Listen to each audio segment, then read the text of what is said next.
Throughout Barbados, we are hearing about chikungunya and dengue. One place that people are going for assistance is the polyclinics. And today we have Dr. Moore-Clarke with us, who works at 2 of the polyclinics. And she's going to share with us about her background and also her experiences on the front lines as a health practitioner. So thank you, Dr. Moore-Clarke, for being with us. Thank you for having me. First of all, have you ever had dengue or chikungunya? I've had chikungunya. I got it about 3 to 4 weeks ago. Had it for 1 week. The first 2 days were excruciating in terms of the headache, retroorbital pain, and fever. For me, the fever was the worst symptom because it was so, it just felt as if your body's on fire.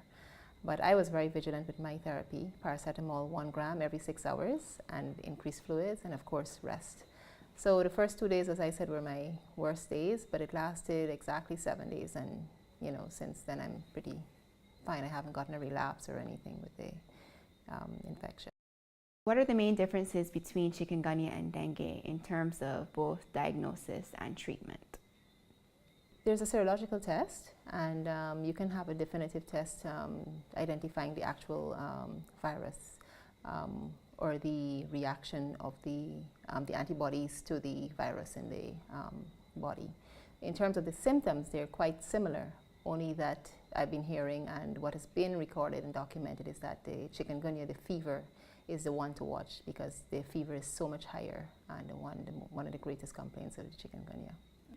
Treatment is the same, paracetamol, strictly non-aspirin based medication, and lots of fluids and rest, of course. Mm-hmm. And what are you seeing in terms of relapses?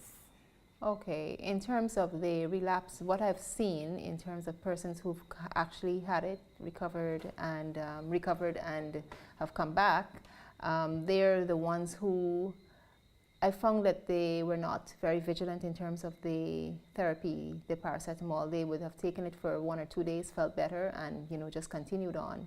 And then there are some who've actually, were strict with their regimen. They were well for about 3 to 4 weeks, and then I've seen them back in the polyclinic as well. So at this stage, I can't say for sure, who will get a relapse. I can't sit here and say, well, this person or that person, because everyone reacts differently. But for definitely, I have been seeing persons who were treated, went on with their everyday lives. Everything was back to normal, and within 3 to 4 weeks, they were back in. I was seeing them again for the similar symptoms. Who is most at risk when it comes to chikungunya? The most vulnerable in our society would be the elderly and the very young. We're looking at persons 60 years and over, and in terms of the young, we look at those around the age of 12 and younger. So they're very old for sure, because they would have mostly, with aging comes other challenges. You have underlying osteoarthritis, rheumatoid arthritis, and if you do have an underlying condition, then you're more predisposed to having a greater, you have a more the virus would have a greater impact on you because of the underlying illnesses. And of course, the very young, we always look at those as well. Mm-hmm. Is there any misinformation circulating about the virus? And is there anything you want to dispel? There is a lot of misinformation, but all the information around in terms of the texts, we're getting Ministry of Health sending out texts to us, the radio, via television. I still have patients coming asking if it's contagious, if they have it, if someone is next to them, if they can catch it. It's a mosquito-borne infection. The virus is transmitted via the mosquito, the Aedes aegypti mosquito in the Caribbean, and that's the only way, as far as we know, that one can contract. So if you're infected and the mosquito bites you, then it goes and bites someone else, then yes, they will become infected. But in terms of person to person, no, it can't be transmitted that way. Have you had training that has been specific to chikungunya, and what was that like? I was very grateful, actually. We were at a polyclinic, I think it was in July, yeah. The Ministry of Health, they had put on a 1-day seminar. It was about 4 hours on the effects of chikungunya, because chikungunya is very new to us here in the Caribbean.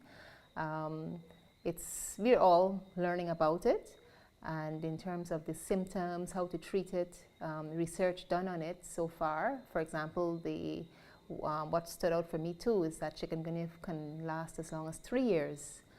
There have been documented research on this where an elderly person, they have had it for 3 years. So it's something that is pretty new, and I think all the health professionals were very grateful for this, because now it has equipped us in terms of educating others and also treating patients and our colleagues. And do you have any expert advice when it comes to dealing with chikungunya? How are you protecting your family and how are you preventing it? Preventative measures: one, make sure your surroundings, your home, where you work, there is no collection of water for over long periods of time. I would recommend, if you have plants in your surroundings, you change the water daily. If there is any container, look around and see. Even what I have not heard mentioned, the African snails are very prevalent here in Barbados, and even they, when they're dead, the shells are around, they also collect water, so that is also something to look out for. So any area that you find or you think is a reservoir for water, then yes, mosquitoes can thrive in that kind of environment. What is also advocated is insect repellent, also using insecticide, kill the actual mosquitoes in your home. Of course, inhaling the spray can be dangerous as well. So I usually recommend, if you're going to be out all day, spray in the morning, lock your home up, and then you can, when you return, things should be fine. And in some cases, mosquito nets are recommended. We definitely want a healthier Caribbean, one where we only see doctors like Dr. Moore-Clarke for checkups, and we do everything we can to prevent the spread of viruses such as chikungunya and dengue. The goal is to stop the spread of the virus, stop the mosquitoes from breeding, eliminate breeding grounds. I'm Dr. Nicole Moore-Clarke, and I work as a general practitioner in the polyclinic setting as well as private practice in Barbados.